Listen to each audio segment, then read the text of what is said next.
The most common question I hear today is if the iPhone 8 is a worthy upgrade. Some people still have the iPhone 7 and feel that this is just an iPhone 7s, and then there's the irony that you can still buy both from Cupertino at the moment, with the 7 costing slightly less money. It's only fair for us to put them head to head on a comparison to see just how similar they really are. I'm Jaime Rivera with Pocket Now, and this is iPhone 8 versus iPhone 7, brought to you by dbrand.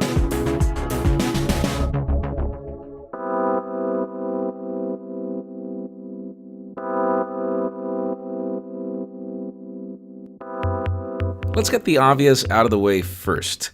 The iPhone 7 is more like the iPhone 6SS, and for the iPhone 8, let's just add an extra S to that. This is the 4th year in a row that Apple iterates this design, and if you went for the matte black or space gray variants I chose, they're almost indistinguishable from a distance. You have to get close to the iPhone 8 to notice that there is glass on the back instead of aluminum, that the color is more of a darker tone of gray instead of black, and that the Apple logo and iPhone text are now a tinted chrome like in the old days. Dimension-wise, the iPhone 8 is a hair larger than the 7 in every way. Fractions of a millimeter taller, wider, and thicker, though 10 grams heavier, and you notice that the moment you hold them side by side. The aluminum on the 7 is less prone to fingerprints than the glass on the 8, but at the expense of being more slippery when handled. I still prefer aluminum because it's one less part that breaks in case of a fall, but if wireless charging is your thing, only the glass on the 8 can achieve that. And since we've begun to discuss features and specifications, the 8 obviously has all the newer toys. The A11 Bionic follows the latest and more efficient 10nm process versus 16nm on the A10 Fusion. RAM is reportedly the same 2GB.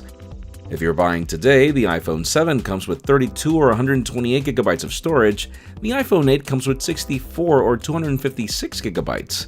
Both devices share IP67 water and dust resistance as well. About the only place where the 7 wins, at least in numbers, is because its battery is 8% larger.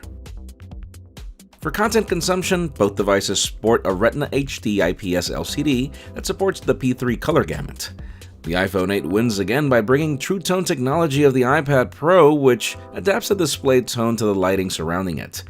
The iPhone 8 also has slightly more powerful stereo speakers than the 7, but I recommend watching Juan's Real Audio review for a full comparison on that. Power delivered by Apple's new A11. In software, there's really nothing to compare here. Both devices run iOS 11, and this is one of those cases where absolutely everything the iPhone 8 can do, the iPhone 7 can do as well. We have a separate video detailing the improvements to this new operating system, so I'd rather not bore you with the basics. Gliding through menus and launching basic applications perform about the same on both devices.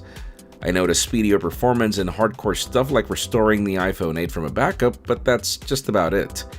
Even for things like gameplay, the iPhone 7 is no slouch when compared to Apple's latest and greatest.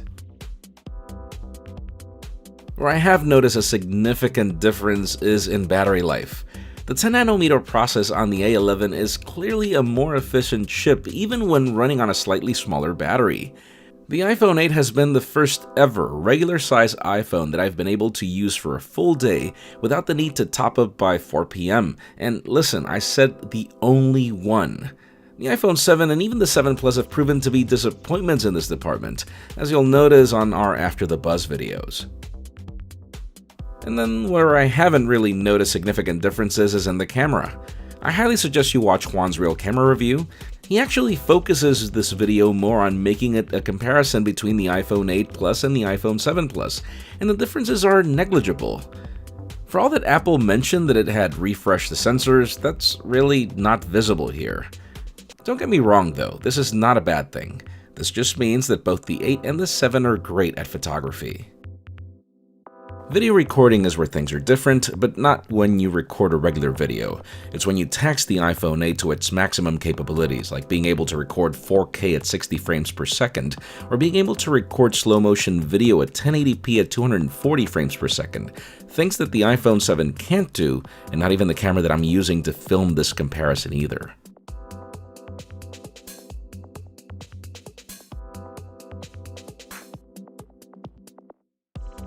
and I think the camera experience is the best way to conclude this comparison.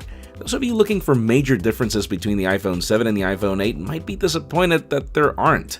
That's what the iPhone X is for. And if you're wondering why the iPhone 8 exists, that's because I know a significant amount of people that like the iPhone as it is. They want the latest and greatest iPhone, but they don't want to lose Touch ID, or even the rest of the experience that they're used to. If you already have the iPhone 7, upgrading doesn't really make sense. But if you're in the market for a new iPhone and don't want to wait for the 10, I would highly recommend the iPhone 8 more than the iPhone 7, simply because it's newer hardware, it performs better when it comes to battery life, and well, Apple supports a newer phone for a longer period of time. And regardless of what you choose, fingerprints and smudges are always going to be a given. Dbrand skins will eliminate those fingerprints and add some grip to your upcoming iPhone 8, or any iPhone for that matter. Check out dbrand.com/iPhone or visit the link in the description below to customize yours. And also remember that our iPhone coverage continues. Hit the subscribe button to be notified when more videos go live. The card at the top right will take you to our initial impressions of the iPhone 8, and the card at the bottom takes you to our real camera review. Also follow me on Twitter, Jaime_Rivera, on Instagram at Jaime Rivera. Please give this video a thumbs up if you like what you saw. I am Jaime Rivera. Thanks so much for watching. We'll see you on the next one.